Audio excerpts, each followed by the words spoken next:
Bonjour, je m'appelle Anne et je travaille pour le musée de l'automobile Mailly Mobile à Luzon-Hainaut. Au départ, Guilain Mailly, ce n'était pas le but de collectionner les voitures. Il voulait surtout relater l'histoire mondiale de l'automobile. C'était ça qui était important pour lui, surtout de collectionner, de sauvegarder au fond de la démolition les voitures populaires. Et c'est seulement aussi après que souvent ils ont découvert que certains véhicules avaient appartenu à des personnalités connues, à des acteurs de cinéma, avaient été des stars de cinéma. Donc tout ça c'est venu après.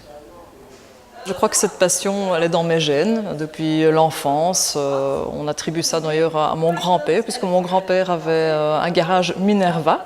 Malheureusement, je n'ai pas connu mon grand-père, mais donc depuis que je suis toute petite, j'adore tout démonter et surtout aussi tout remonter. Pour l'anecdote, quand je suis arrivée au cirque d'hiver à Gand, M. Mailly m'avait demandé de nettoyer une moto.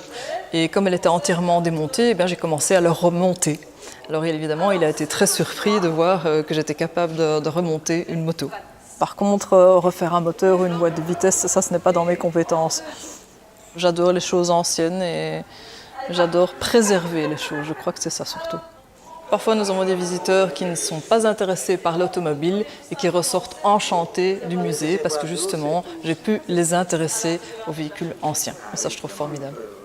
La Volegrafo, surnommée également la Bimbo, c'est une voiture qui me tient particulièrement à cœur. C'est une petite voiture qui a été construite juste après la guerre, on manquait de tout. Et donc c'est un carrossier turinois qui a eu l'idée de récupérer les tôles des avions abattus, qui en a construit 50. Il n'y en a eu que 3 importés chez nous en Belgique. Guilain Mailly a acheté cette voiture comme jouet pour ses enfants. Et je peux vous assurer que le carrossier a eu beaucoup de mal à la remettre en état pour qu'elle soit présentée ici dans le musée.